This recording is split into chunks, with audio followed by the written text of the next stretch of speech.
We start with the latest on the deepening crisis in Sudan, a crisis that now threatens to engulf the entire region, according to the head of the United Nations. Fighting over the past week between rival military groups has escalated sharply, prompting a rush to help people caught in the crossfire. Tonight, there are reports of another ceasefire, but it's far from clear whether that'll be observed. The UK government is being accused, again, of being slow to help more than 2,000 British citizens trapped in Sudan with supplies of food and water running low. And it's being reported tonight that a small British military team is in the country looking at various options to try to bring people out. Now, some of those who are able to flee, well, some are fleeing by air from an airstrip near the capital, Khartoum, and others have been leaving by road, heading north to Egypt or east to the Red Sea coast. As well as citizens of foreign states, there are thousands of Sudanese also trying to flee by crossing into neighbouring Ethiopia and Chad and down to South Sudan. More than 400 people have died since this latest outbreak of fighting, which started more than a week ago, and it is estimated that more than 20,000 people have left the country so far.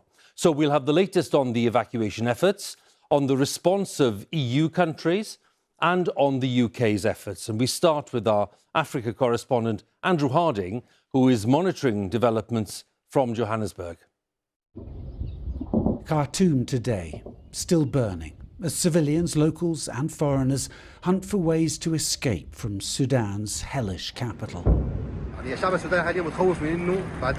a bus station, this man said, "We're afraid that civilians may be used as human shields, especially after foreigners have been evacuated."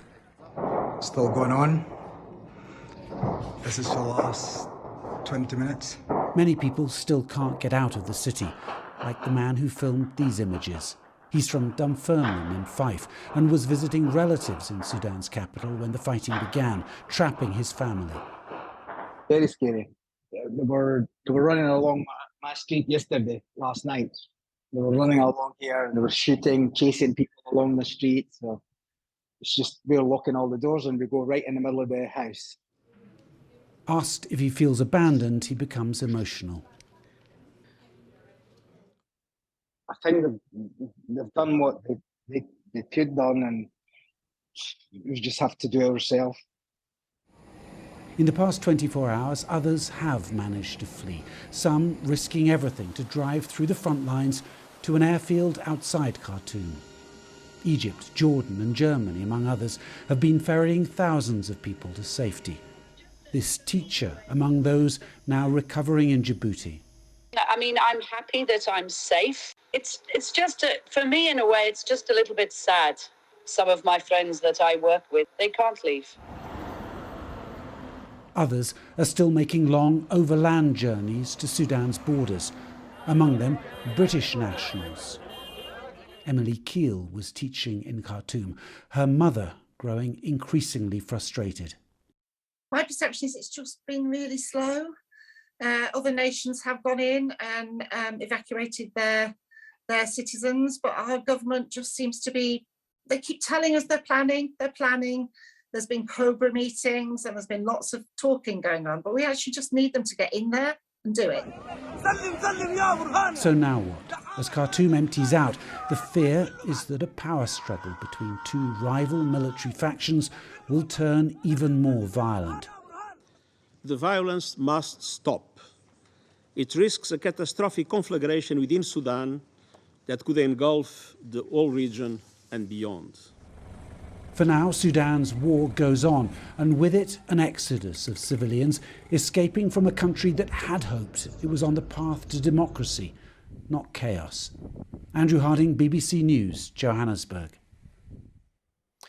Well, the European Union says that more than 1,100 EU citizens have now been brought out of Sudan, with estimates of hundreds more EU citizens still in that country. But those figures are changing constantly as EU countries struggle really to assess the numbers involved. Our Europe correspondent Nick Beake has more details. While the British government negotiates accusations it's failed its citizens, the French military have been rescuing some UK civilians. as well as other Europeans, including the Molenaar family from the Netherlands. They painted a French flag on the back of their car, then ran the gauntlet through the streets of the Sudanese capital. Tonight, we made contact and heard their story. I got a WhatsApp message from a colleague or friend of the French embassy with a Google Maps link with an address saying go there. I called him, asked him what it was. He says, this is your best option out. I advise that you take it. Safe now with his family in neighbouring Djibouti, Arthur says the French deserve great credit for their military operation to rescue civilians. I can understand why others would not either take that risk or maybe not have the capability to do so. But the French had, and they did, and look, they saved the lives of a lot of people. France has helped at least 490 people from more than 20 different countries to leave Sudan. Germany says it's now rescued more than 400 people, and Italy has flown out 200.